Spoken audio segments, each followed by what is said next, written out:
जी, मैं कथा सुनाया करता हूं उनकी। मुझे क्योंकि ये कथा इतनी प्रिय है, ये छोटी सी कथा में इतना बड़ा ज्ञान छुपा है। माधव दास जी को एक बार एक बहुत भयानक रोग हो गया। ऐसा रोग हो गया कि वो शिथिल हो गए और बिस्तर पर पड़े पड़े उनके मलमूत्र त्याग होता था। दुर्बल हो गए, निर्बल हो गए।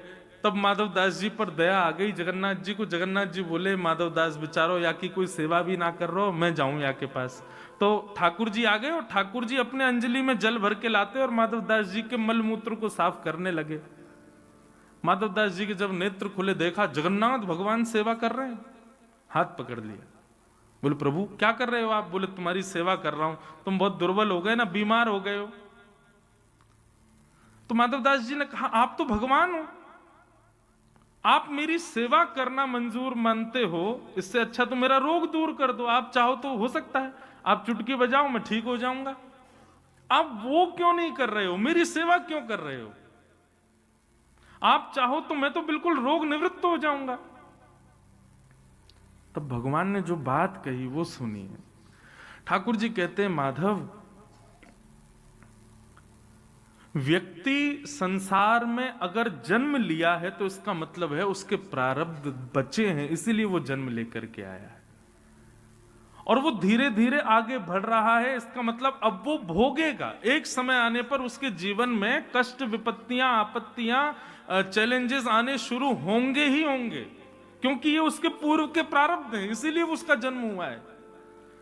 लेकिन यदि वो भक्त मेरे चरणों में आके कहे कि महाराज इन सबको दूर कर दो, इन सबको नष्ट कर दो, ये जितनी विपत्ति आ रही है इनको सबको खत्म कर दो, और कहीं मैंने दया करके उन विपत्तियों को खत्म कर दिया, वो विपत्तियां खत्म नहीं होंगी, वो विपत्तियां कुछ दिन के लिए टल जाएंगी, और टलने के बाद प्रारब्ध है, भोगना तो फिर से पड़ेगा।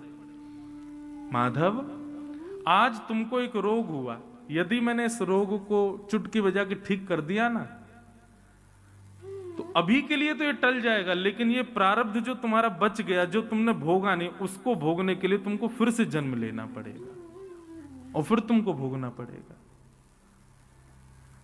इसलिए मैं चाहता हूं कि तुम अभी निवृत्त हो जाओ, इसके बाद तुम्हारा जन्म ही ना हो। इसलिए जो कुछ भी मिल रहा है सबको भोग लो, ताकि तुम अभी निवृत्त हो जाओगे, इसके बाद तुम्हारा जन्म नहीं होगा फिर। इसलिए बंधुओं, आप अनुभव करके देख लीजिएगा। हमने तो बहुत कम आयु में अनुभव कर लिया कि वैष्णव पथ पर जो चलने लगा व्यक्ति, उसके जीवन में कष्ट सामान्य व्यक्ति से ज्यादा आता है।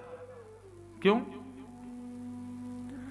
ठाकुर जी जैसे ही देखते हैं कि अब ये वैष्णव हो गया, अब ये भक्ति पथ का पथिक हो गया, अब ये मेरे मार्ग पर चलने लगा, तो ठाकुर जी उसके सारे प्रारब्धों को इकट्ठा करके एक साथ भोगवाना प्रारंभ करते हैं। भोग ले सबको, सबको खत्म कर और निवृत्त होके आ जा मेरे पास। इसका मतलब क्या है?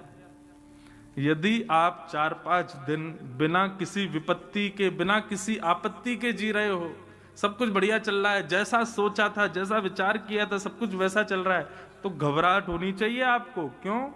ये आपत्ति विपत्तियां सब समाप्त हो गई, इसका मतलब आगे कोई बहुत बड़ा तूफान ठाकुर जी ने तैयार कर रखा है, आएगा। लेकिन हर दिन कुछ ना कुछ हो रहा है, हर दिन कुछ ना कुछ फेस कर रहे हैं हम, तो इससे भी प्रसन्न हो जाना। क्यों? ठाकुर जी निवृत्त कर रहे हैं, अब धीरे धीरे सब खत्म हो रहा है, स्वीकार करो। तापत्रय विनाशाय, ठाकुर जी तापों को विनाश नहीं करते। ठाकुर जी तापों का जो असर हमारे ऊपर होता है उससे हमको निवृत्त कर देते हैं। एक प्रकार से आज की भाषा में मैं कहता हूं कथाओं में कि भक्ति क्या है? भक्ति एनेस्थीसिया का इंजेक्शन है। उसको लगने के बाद व्यक्ति सुन्न हो जाता है। जैसे एनेस्थीसिया लगा, फिर चाहे डॉक्टर काट दे, पीट दे, कुछ भी कर ले, आदमी को कुछ पता नहीं चलेगा। देखो, क्रिया तो हो रही, ऑपरेशन तो हो रहा है, काटा तो जा रहा है, रक्त तो निकल रहा है, लेकिन उसको पीड़ा नहीं हो रही है। क्यों? सुन्न हो गया।